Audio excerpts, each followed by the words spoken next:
The Heart of Awareness, one of the most profound texts that I have ever consumed. This is a translation of the ancient Ashtavakra Gita, which is said to be one of the highest teachings that there is on this planet.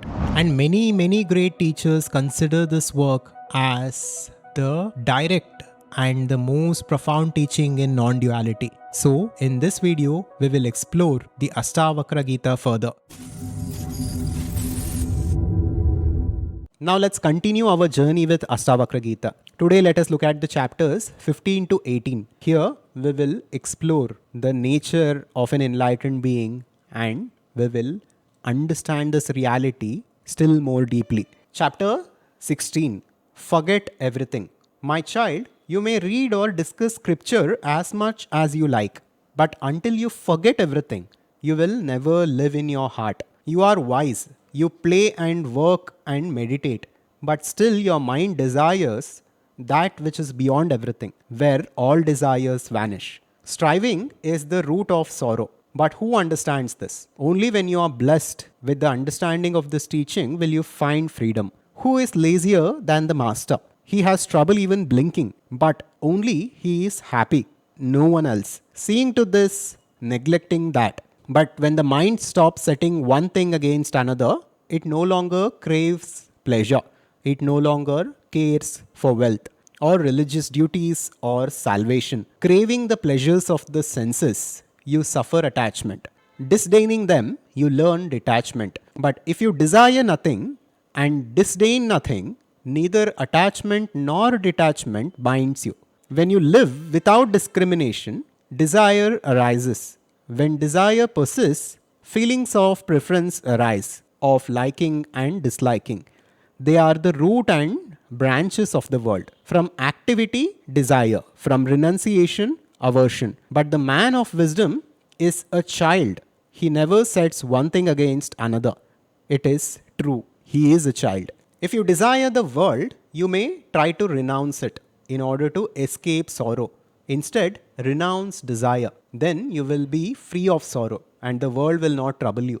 If you desire liberation, but you still say mine, if you feel you are the body, you are not a wise man or a seeker.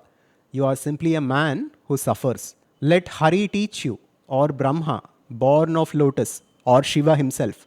Unless you forget everything, you will never live in your heart. Chapter 7. Beyond all.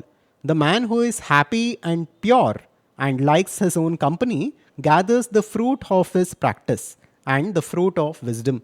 The man who knows the truth is never happy in the world, for he alone fills the universe. Just as the elephant loves the leaves of the salaki tree, but not the neem tree, so the man who loves himself always spurns the senses. It is hard to find a man who has no desire for what he has not tasted, or who tastes the world and is untouched. Here in the world, some crave pleasure, some seek freedom, but it is hard to find a man who wants neither. He is a great soul. It is hard to find a man who has an open mind, who neither seeks nor shuns wealth or pleasure, duty or liberation, life or death. He does not want the world to end. He does not mind if it lasts. Whatever befalls him, he lives in happiness, for he is truly blessed. Now that he understands, he is fulfilled. His mind is drawn within, and he is fulfilled. He sees and he hears, he touches and smells and tastes, and he is happy. Whatever he does is without purpose. His senses have been stilled. His eyes are empty. He is without desire or aversion. For him, the waters of the world have all dried up. He is not asleep, he is not awake. He never closes his eyes or opens them. Wherever he is beyond everything. He is free. And the man who is free always lives in his heart. His heart is always pure. Whatever happens, he is free of all desires. Whatever he sees or hears or touches, whatever he smells or tastes, whatever he acquires, he is free. Free from striving and from stillness. For indeed, he is a great soul. Without blame or praise, anger or rejoicing, he gives nothing, he takes nothing, he wants nothing, nothing at all. And whoever draws near him, a woman full of passion or death himself, he is not shaken. He stays in his heart. He is free indeed. It is all the same to him, man or woman, good fortune or bad, happiness or sorrow. It makes no difference. He is serene. The world no longer holds him. He has gone beyond the bounds of human nature. Without compassion or the wish to harm, without pride or humility, nothing disturbs him, nothing surprises him, because he is free. He neither craves nor disdains the things of the world. He takes them as they come. His mind is always detached. His mind is empty. He is not concerned with meditation or the absence of it or the struggle between good and evil. He is beyond all, alone. No I, no mine. He knows there is nothing. All his inner desires have melted away. Whatever he does nothing. His mind has stopped working. It has simply melted away. And with it, dreams and delusions and dullness. And for what he has become, there is no name. Now, again, this is a wonderful chapter where Astavakra is describing the nature of an enlightened being. He is describing his own nature and how he is. And as we read through this, it is so profound and so obvious, and it is the best way to live. And in the culture of Sanatana Dharma, this way of life is considered as the highest goal to be attained. With this, let us look at the next chapter, the 18th chapter, the Master. Love your true self, which is naturally happy and peaceful and bright. Awaken to your own nature, and all delusion melts like a dream.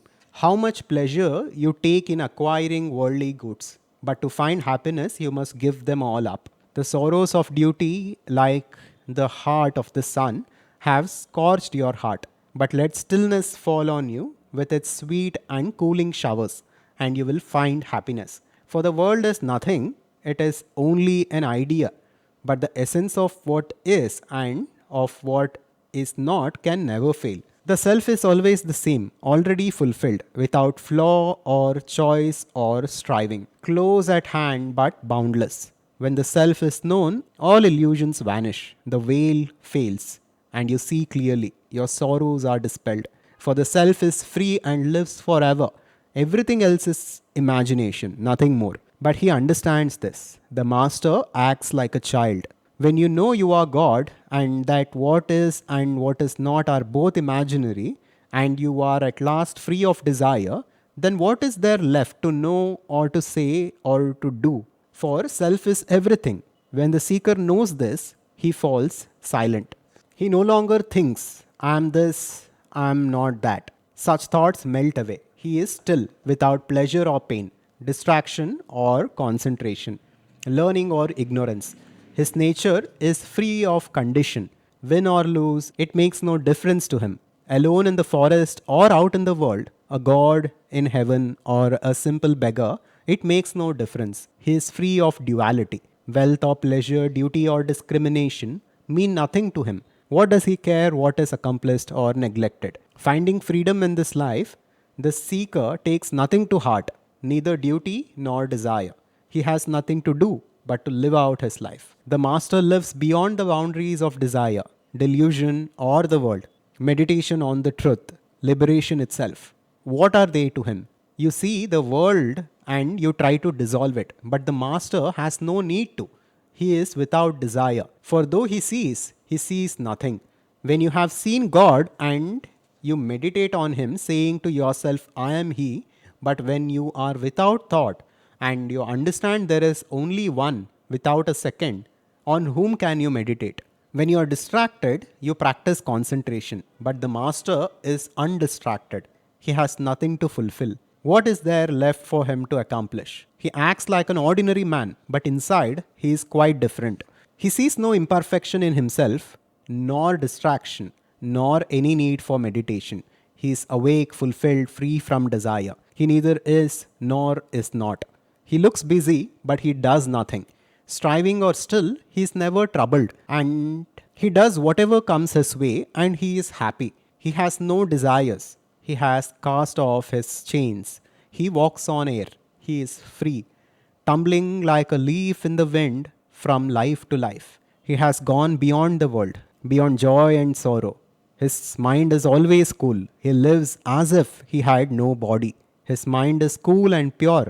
He delights in the self. There is nothing he wishes to renounce. He misses nothing. His mind is naturally empty. He does as he pleases. He is not an ordinary man. Honor and dishonor mean nothing to him. The body does this, not I. My nature is purity. With these thoughts, whatever he does nothing. But he pretends not to know. He finds freedom in this life. But he acts like an ordinary man. Yet, he is not a fool. Happy and bright, he thrives in the world. Weary of the vagaries of the mind, he is at last composed. He does not know or think or hear or see. Undistracted, he does not meditate. Unbound, he does not seek freedom. He sees the world but knows it is an illusion. He lives like God, even when he is still. The selfish man is busy. Even when he is busy, the selfless man is still. He is free. His mind is unmoved by trouble or pleasure. Free from action, desire, or doubt, he is still and he shines. His mind does not strive to meditate or to act. It acts or meditates without purpose. When a fool hears the truth, he is muddled. When a wise man hears it, he goes within. He may look like a fool, but he is not muddled. The fool practices concentration and control of the mind, but the master, like the man asleep, he rests in himself and finds nothing more to do. Striving or still, the fool never finds peace, but the master finds it, just by knowing how things are. In this world, men try all kinds of paths, but they overlook the self, the beloved, awake and pure, flawless and full beyond the world. The fool will never find freedom by practicing concentration, but the master never fails. Just by knowing how things are, he is free and constant. Because the fool wants to become God, he never finds him. The master is already God without ever wishing to be. The fool has no foundation, fretting to be free. He only keeps the world spinning. But the master cuts at its root, the root of all suffering.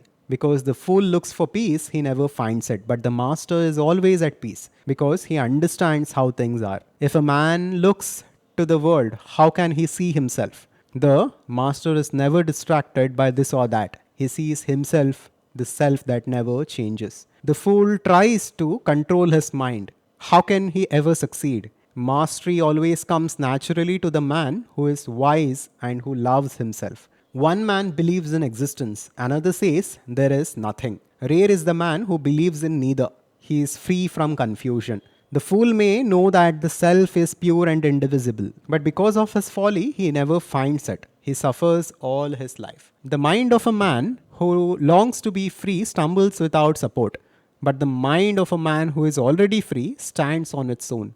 It is empty of passion. The senses are tigers. When a timid man catches sight of them, he runs for safety to the nearest cave to practice control and meditation.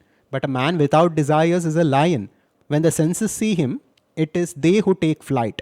They run away like elephants as quietly as they can, and if they cannot escape, they serve him like slaves. A man who has no doubts and whose mind is one with the self no longer looks for ways to find freedom.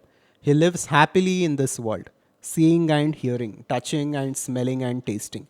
Just by hearing the truth, he becomes spacious and his awareness pure. He is indifferent to striving or stillness. He is indifferent to his own indifference. So, in this chapter, even Ashtavakra is describing the nature of the master and he is showing us the difference between the fool and the master. If you have been following the teachings of Adhvaitha Vedanta, all of this will become very obvious to you. A master is truly free, whereas a fool is stuck in the world because of his attachment to the world. So, like I have said before, there is nothing much to discuss in Ashtavakra Gita. It is simply about contemplation. And if you wish to pursue the teachings of Vedanta further in a closed community, then check out the Adhvaitha Conscious Society. You can check the link in the description for an introductory video to ACS and you can join us there. Thank you. And next you can check out this video that we had made on the nature of God and the nature of existence and the purpose of existence. And I will see you in the next one. Subscribe to Adhvaitha to wake up. Shivoham.